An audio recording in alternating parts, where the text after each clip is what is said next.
ஸ்ரீமத் பாகவத மகாபுராணம் முதலாவது ஸ்கந்தம் அத்தியாயம் 14. ஸ்ரீமத் பாகவத மகாபுராணம் first Skanda chapter 14. தர்மபுத்திரர் துர்நிமித்தங்கள் காணுதல். அர்ஜுனன் துவாரகையிலிருந்து திரும்புதல். சூத உவாச்ச சம்பிரஸ்திதே துவாரகாயாம் ஜிஷ்ணௌ பந்து தித்ருக்ஷயா ஞாதும் ச புண்ணியஸ்லோகஸ்ய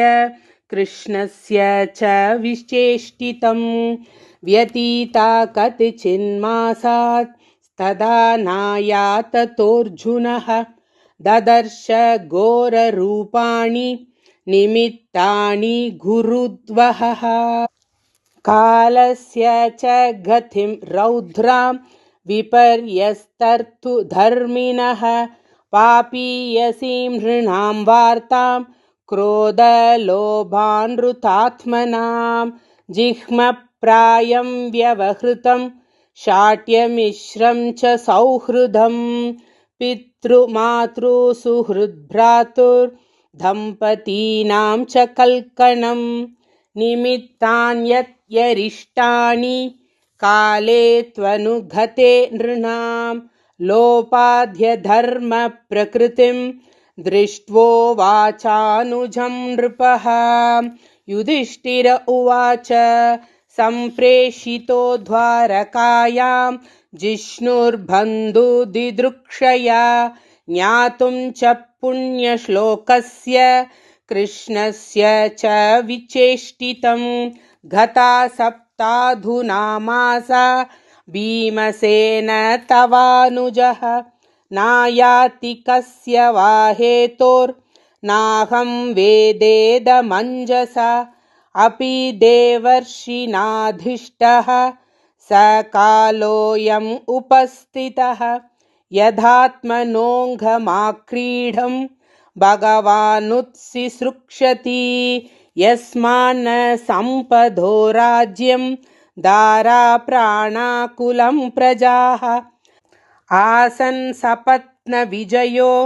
लोकाश्च यदनुग्रहात् पश्योत्पातानरव्याघ्र दिव्यान् भौमान् सदैहिकान् दारुणान् संसतो धूराद् भयं नो बुद्धिमोहनम् ऊर्वक्षी बाहवो मह्यं स्फुरन्त्यङ्ग पुनः पुनः वेपदुश्चापि हृदये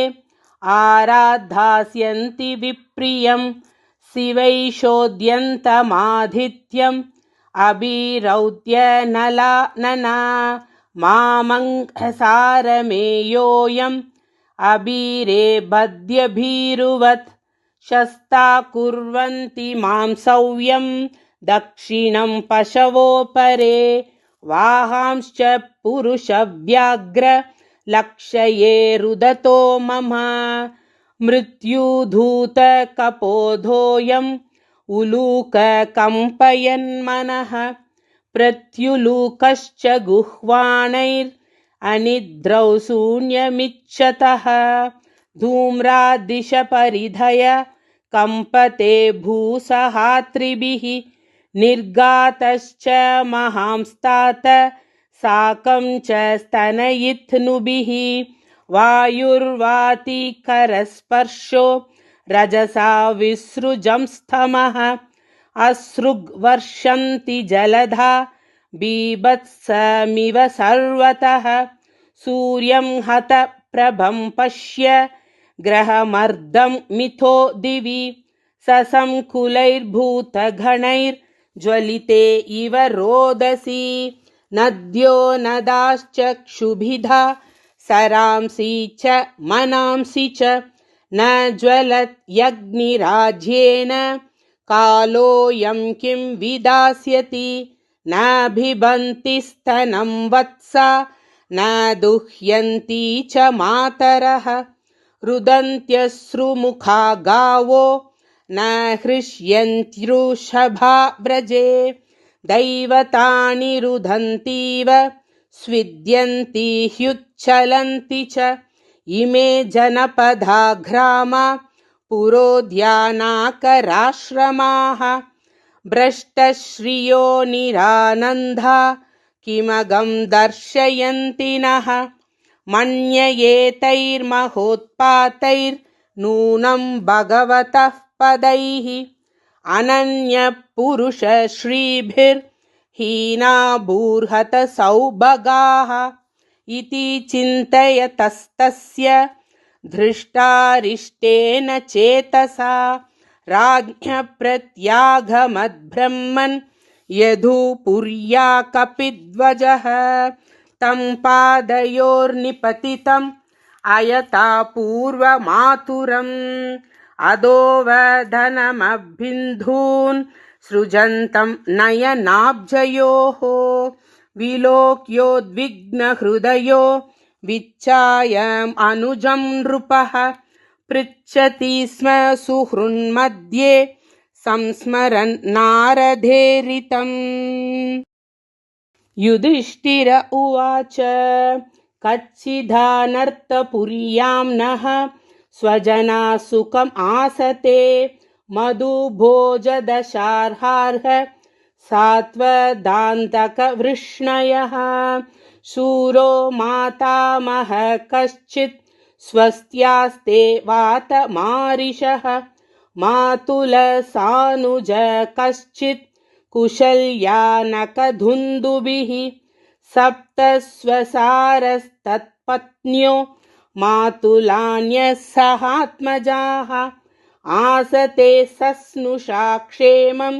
देवकी प्रमुखा स्वयं कच्चिद्राजाहुको जीवत् यसत्पुत्रोऽस्य चानुजः ह्रीधिकः ससुतो क्रूरो जयन्तगतसारणाः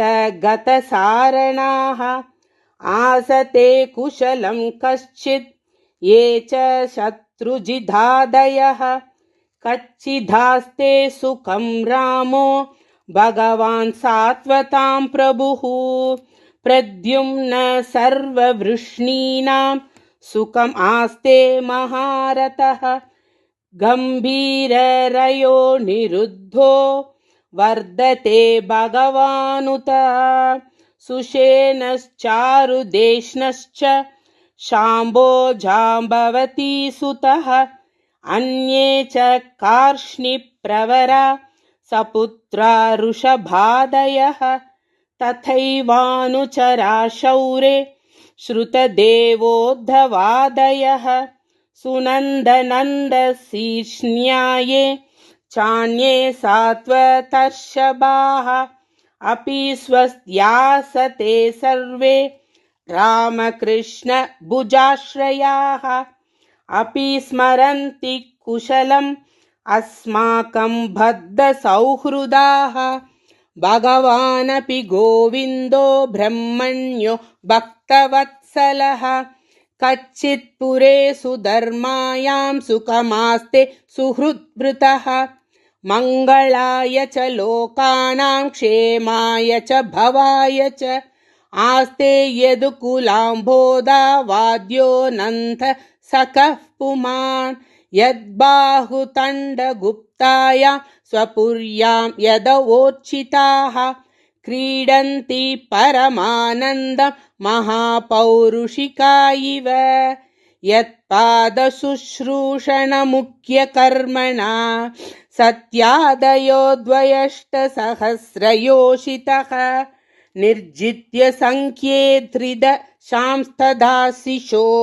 हरन्ति वज्रायुधवल्लभोषिताः यद्बाहुदण्डाप्युदयानुजीविनो यदुप्रवीराह्य कुतो भयामुहुः अधिक्रमन्यङ्घ्रिभिराहृतां बलात्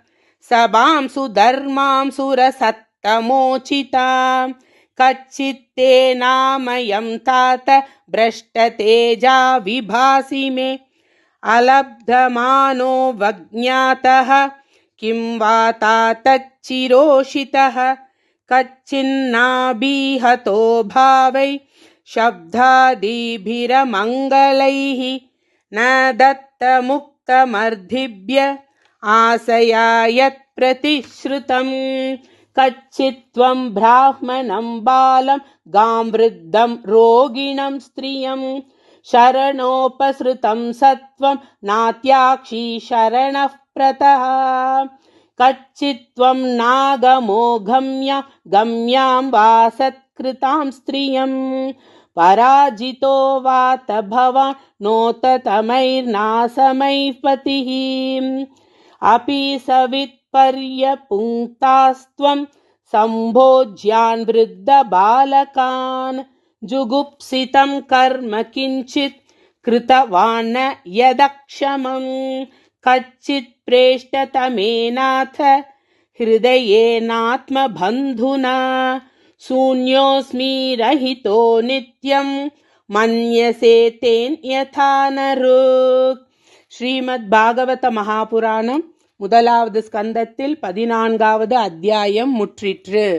கோபிகா ஜீவனஸ்மரணம் கோவிந்தா கோவிந்தா நாராயண அகில குரு பகவன் நமஸ்தே.